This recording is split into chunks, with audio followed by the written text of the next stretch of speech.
होंगे 10 पौधे।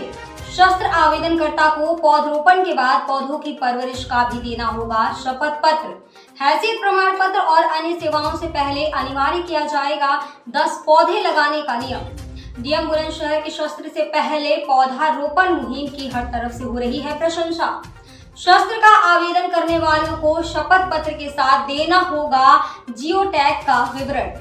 पौधारोपण अभियान को बल देने के लिए डीएम ने शुरू की मुहिम। टीवी सुदर्शन समाचार के लिए बुलंदशहर से मोहित त्यागी की रिपोर्ट।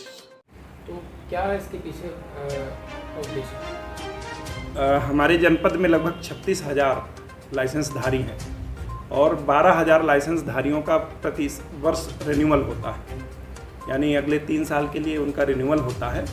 यदि प्रत्येक व्यक्ति कम से कम 10 पेड़ लगाए रिन्यूअल से पहले और उनकी देखरेख करे तो आप ये मानिए कि 1,20,000 पेड़ लग गए, जिनकी देखरेख बिना किसी पैसे के और बिना किसी मेहनत के हो जाएगी।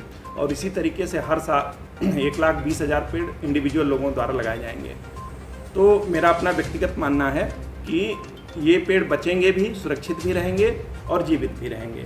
इसी प्रकार मैंने कहा तमाम दूसरी जगहों के आर्मी पर्सनल हैं, दूसरे ज़िलों के लाइसेंस यहाँ दर्ज होने के लिए आते हैं, उन पे भी कहा है मैंने कि अगर दर्ज होना है तो पहले वो स्वयं जाएं, 10 पेड़ लगाएं, उसकी जियो टैग फोटो फाइल के साथ संलग्न करें। उनकी अपनी ज़मीन है उस पे लगाएं, उनकी अपनी ज़मीन नहीं है तो गांव में या जहाँ भी रहते हैं सार्वजनिक जगह है, पार्क है, वहाँ 10 पेड़ लगाएं, उसकी फ़ोटो लगा करके दें। इसी प्रकार अगर कोई नया शस्त्र आवेदन करना चाह रहा है तो उसे भी 10 पेड़ लगाने होंगे, जियो टैग फोटो लगानी होगी।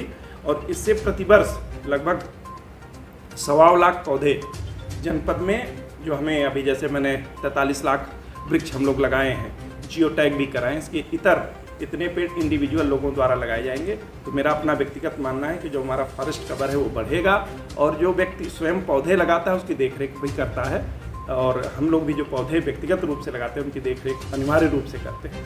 मेरा अपना मानना है कि इससे हमारे ज़िले का जो वृक्षारोपण है वो आगे बढ़ेगा। मैं इससे पहले भी कासगंज ज़िले में था, वहाँ भी अनिवार्य रूप से था कि कोई भी व्यक्ति अगर रिन्यूअल करवाना है, दर्ज करवाना है या नया शस्त्र लाइसेंस के लिए अप्लाई करना है, उसे 10 पेड़ लगाना ही लगाना है।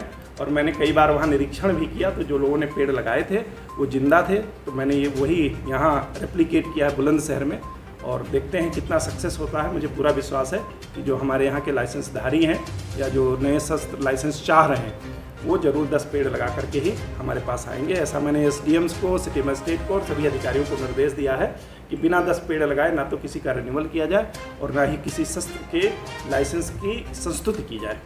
सर, पिछले दिनों जैसे कोरोना आ गया था, उसमें ऑक्सीजन की कमी, भारी कमी, किल्लत हो गई थी,